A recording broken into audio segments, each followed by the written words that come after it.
தஞ்சாவூர் மாவட்டம் பாபநாசம் கடைவீதியில் தமிழ் மாநில காங்கிரஸ் மாநில செயற்குழு உறுப்பினர் மறைந்த திரு ஜி.ஆர். மூப்பனார் 6ஆம் ஆண்டு நினைவு தினம் நடைபெற்றது.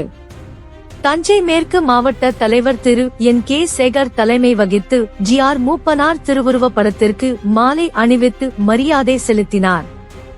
இந்நிகழ்ச்சியில் 150 நபர்களுக்கு மரக்கன்றுகள் வழங்கப்பட்டது. பாபநாசம் சட்டமன்ற தொகுதி பொறுப்பாளரும் பாபநாசம் தெற்கு வட்டார தலைவருமான திரு சேதுராமன், வடக்கு வட்டார தலைவர் திரு விவேக் ஆகியோர் முன்னிலை வகித்தனர்.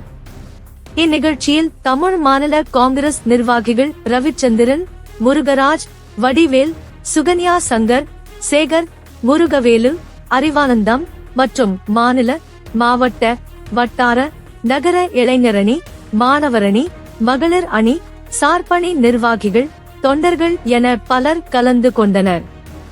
நிறைவாக பாபநாசம் நகர தலைவர் திரு பக்ருதீன் அலி அகமது நன்றி கூறினார்.